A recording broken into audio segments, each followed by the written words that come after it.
Yo, what's up guys? I'm Raga. And I'm Sean Bennett with North Kiteboarding in Mystic. And today we're gonna kick off a new series where we take things back a notch and we go back to big air basics. Back to the basics. I mean, I like kite loops and everything big, but when it's really windy, you wanna make sure you're getting the most out of your gear by doing the proper techniques. And in previous videos, we've talked about how to go huge, how to really prime your kite and load it up with your edge, letting the bar out, be empowered. Today, we're gonna bring in front rolls, which is really the foundation to every trick. I like kite loops. Eventually, you want to do back roll kite loops, late back rolls, boogie loops. Yep. Freestyle. Yeah, it rolls, all back crosses rolls. over every discipline. It all comes back to these fundamentals. I think we can probably talk about what the differences are, everything you guys need to know. So let's get into this one.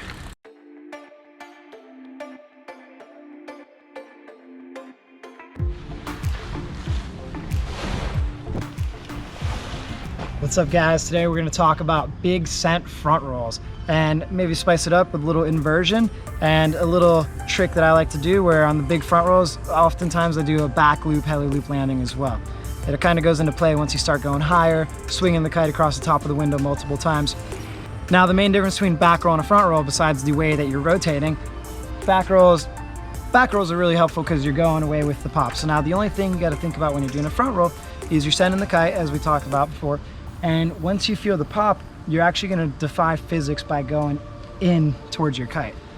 So front rolls can get a little confusing because as you're popping off the water, now I'm going to tuck this way and rotate in towards the kite, going a front roll. So front roll rotations are in towards your kite, back roll rotations are away from your kite. And what really helped me when I was learning front rolls is tucking my back leg to help create a little bit of momentum. So as I'm leaving the water, it was really weird, you know, because you're leaving the water and you go into your front row and your legs are just dangling, you don't really know what's going on, and it looks crazy. So now, tucking your back leg is gonna help your rotation and make it look way cooler with style as well. As I feel the lift from the kite's hitting 12 o'clock, I feel that I'm coming off the water and I've popped. So going in, and once you feel like you're airborne, you can throw a little tail grab, send the kite really hard, knowing that you're gonna bring it back across the window again, as we talked about in the back row video for big air. Yo, gonna jump in here. I've actually done a ton of videos on the front roll, so I think it's kind of cool to break down some of the differences between those videos and what I'm doing for a lot of the beginners out there and what we're talking about now. And I think the biggest thing, I love how you mentioned tucking in that back leg, and I think I've got some clips of like some front roll tail grabs, probably way too many of those. It's like my go-to trick, easiest thing in the world. We'll show a few of those. Another really good point somebody taught me is to draw a circle with your lead elbow and just kind of swing around. Oh wow. And that really helps help you get oriented. So if you're kind of throwing that as well with that suck in, it just puts your body in the perfect position.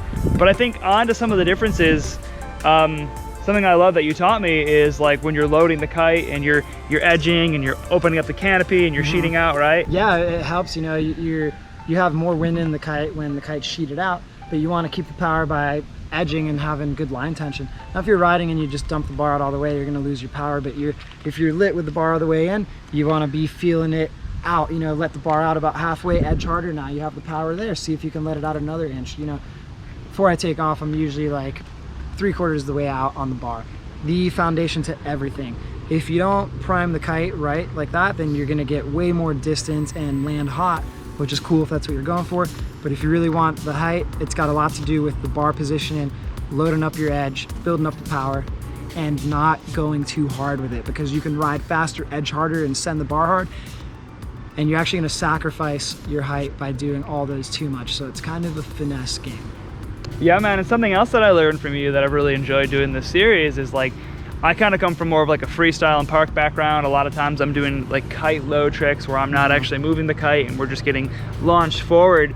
And with the big air discipline, like you mentioned, like how you're creating apparent wind. So when you send a front roll, you're bringing the kite across, you're kind of oversending the kite, you're sending it back, and the bigger you go, you almost have to keep moving it keep across, moving the kite back and forth from like, what is it, like 11 o'clock to 1 o'clock? Exactly, yeah. And then when you're ready to finish it, depending on how high you are, you pull And whatever side it heli happens or to be on. Yeah. Yeah, there's no right way or back loop or down loop. Yeah, tell me about that. How do you decide when you're gonna do a front loop or a heli loop after you're creating all that apparent wind with all that airtime? Yeah, it kind of decides for itself once you realize you're about 5 feet off the water coming in for your landing. You know, if you had to swing the kite back and forth a few times and now the kite's off to the left, you want to heli loop it to the right. If you did heli loop it down from the left, you're not going back up, so you're going to be diving it down. So you always want to bring it up and reset. You know, when in doubt, just loop it the other way. And if you're too high, you bring it back this way. At least you're crash with the kite at 12. And I think just to wrap this one up, like with the landings, the biggest thing that most people forget is you just want to keep that kite moving forward in the direction that you want to go, and you just land downwind. You're not on an edge or anything like that. And that's the biggest mistake that I've seen over the years, is everybody wants to land in the direction they were going. They kind of land on an edge, and they're trying to keep that kite high to soften things up, which you just end up falling on your butt when you do that. You gotta create a little momentum, a little apparent wind moving forward, land flat. And that's why down loop landings are so necessary. They're actually, in my opinion, a very useful tool that you need than a trick. Because the real trick to down loop landings is landing with no speed and no power. And you have to be patient when you're swinging past the kite. Because if you jump and then you still have your kite out in front of you and you rush your down loop really quick, you never let the kite reset. So even on regular jumps, sometimes I'll let the bar out a little bit after I send it back for the initial jump, send it forward to get the distance, realizing I'm gonna have to bring it back again for a back loop, down loop landing. But here I'm patient and I let the kite come up, and when it feels like it's awkwardly behind you, now's the time to down loop. That always reminds me of those Indy cars with the parachutes that opened up and slow them down, because it's so windy and you're going so high that you swing past the kite, but swinging past the kite is what slows you down and gives you the softest down loop landings. Sometimes you have to be an extra few seconds patient to let the kite really climb. Now I need my down loop. Because, you know, sometimes it's thinking like, oh, I'm holding the bar and I should be getting more lift, more power. Sometimes you need to let the bar out for a second and be patient while the kite climbs to catch you, and then you can pull it in again. Yeah, I actually agree with that. And a lot of that I feel like comes just down to feel. People get really tweaky like on the timing of all these things, and oh, when do I pull it? I don't understand. And I think the best way to explain it is like, yeah, like you said, you're letting the kite come up, you're feeling the kite catch you, you're feeling yourself slow down, and then you're kind of not feeling the kite very much, and it's going to feel super safe just to pull that bar and pull a loop, because at this point it doesn't matter what you do, it's going to be a super gentle loop that's just creating a little apparent wind, a little upward lift, because the kite's so high, and it just kind of sets you down nice and soft, send it forward right away. That's awesome. So dude, thank you very much. Thank you, man. Awesome. You guys, I hope you guys are enjoying this new series on Big Air Basics. If you found it helpful, thumbs up, subscribe, find Sean Bennett on YouTube. Woo! And Instagram. We'll catch you guys next time. See ya.